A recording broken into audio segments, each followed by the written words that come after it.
Buenas tardes, Pastora Rosario, Dios le bendiga. Pues en esta tarde venimos a entrevistar a la Pastora Rosario. Ella conoció los inicios de las Asambleas de Dios aquí en Veracruz y pues aquí estamos en su casa, en el puerto de Veracruz, haciéndole una pregunta. ¿Qué es lo que usted recuerda, Pastora Rosario, de los inicios? Verdaderamente ha sido difícil poder contactar a alguien que nos pueda presencialmente decir, porque pues ya algunos ya están en la presencia del Señor, ya todos, la mayoría, pero qué bueno es poder contar con personas y todavía... Y nosotros ya estamos en la fila.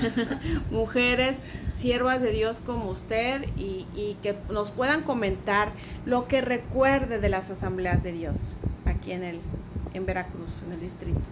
Ok, mira, lo que yo recuerdo es que la iglesia Getsemaní Independiente, que está ubicada aquí en la calle de Juan Soto, entre Allende y Pino Suárez, parece, estaba sin pastor, y entonces se había muerto el pastor y se mandó a buscar a la iglesia independiente de Sarón en la Ciudad de México un pastor, y no hubo pastor. Entonces ellos le dijeron a los hermanos de la iglesia Getsemaní Independiente de aquí de Veracruz que fueran a Asambleas de Dios, que ahí en Asambleas de Dios posiblemente tendrían un pastor disponible para venir a pastorear aquí a la iglesia. Así que ellos llamaron, esto fue antes de que yo tuviera razón de mí, ¿sí?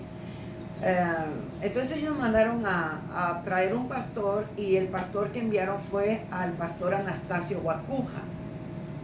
Entonces yo empiezo a tener conciencia, me imagino que tenía yo como 4 años, porque me recuerdo que yo estaba de la mano de mi mamá y de la mano de mi papá en la primera fila, y el pastor Anastasio Guacuja cantaba un canto, ¿verdad?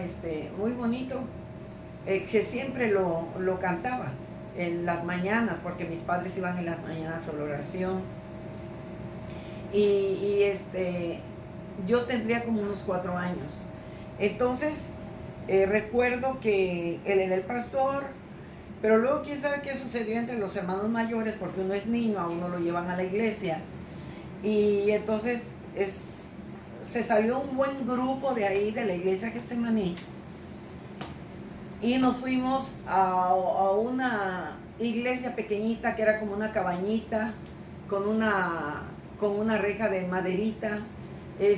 Todavía había arena, estaba cerca del mar, y que ahora es la iglesia del Divino Salvador, pero en ese tiempo se llamaba el Monte Tabor. No recuerdo si alguien estuvo antes ahí, pero cuando nos fuimos para allá, pues se infiere que no estaba el pastor, porque ahí llegó el pastor Anastasio Guacuja. Ahí llegó el pastor Anastasio Guacuja, y ahí fuimos nosotros miembros de la iglesia Asambleas de Dios con el hermano Anastasio Guacuja en esa iglesia, el Monte Tabor, que después tomó el nombre del Divino Salvador. Que a la entrada, si tú te das una vuelta por ahí, a la entrada tiene una placa de los primeros pioneros que iniciaron ya la obra diferente, la obra material, se puede decir, y se cambió el nombre al Divino Salvador, ¿sí? Entonces, de la edad que yo recuerdo, que estaba el pastor Anastasio Guacuja en la iglesia independiente llamada Getsemaní, donde iban mis padres, yo tenía aproximadamente unos 4 años. Estoy hablando de más o menos del año de ¿qué? De 1951, parece. Ajá, de 1951, por ahí. Entonces, pues, ahí yo me crié un poco, luego allá en el Divino Salvador, todavía me acuerdo que salí con una letrita y estuve en las reuniones de los niños, pero después quién sabe qué pasó, y otra vez nos regresamos allá a Getsemaní. Ya estaba el otro pastor independiente, el llamado Carlos Ábrego, y siguió el Divino Salvador adelante y siguió Getsemaní adelante. Esto es lo que yo recuerdo de aquel tiempo. ¿Sí? Ay, gracias, Pastora Rosario.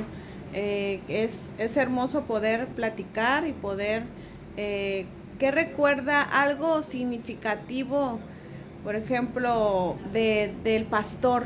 Algo que usted recuerde de esos pastores de antes, pastor Anastasio Guacuca, de su edad, de esos de antiguos. Por eso, del pastor Anastasio Guacuca es del que yo te puedo hablar, porque fue la primera impresión que recibí de un pastor, ¿no? Era un hermano con mucha sabiduría de Dios. Era un hermano que su esposa se llamaba Elisa, de carácter fuerte, pero consagrados a Dios totalmente. Y él cantaba siempre un canto que yo brincaba porque era una niña pequeña, ¿verdad? Y cantaba ese coro que decía: gracias te doy, Señor, gracias te doy en este día, gracias te doy, que por mis culpas y mis pecados diste tu vida, oh buen Jesús. Y siempre, siempre, siempre lo cantaba en las mañanas el pastor Anastasio. Después, cuando ellos se pasaron a la iglesia pequeñita, el Monte Tabor, que era una iglesia pequeñita todavía en Arenas, ¿verdad? Porque todavía la playa estaba ahí cerquita, como a la vuelta para mí, yo recuerdo así. Todavía era en areneros de mar.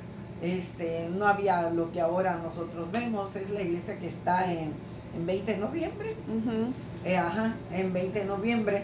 Y bueno, pues todo eso cambió, ¿no? Ahora es de lo más moderno, todas esas partes, y pues con un nivel pues muy alto, de una plusvalía los terrenos de ahí, ¿no? Pero antes pues eran lugares así, sencillos. Y bueno, eso es lo que recuerdo.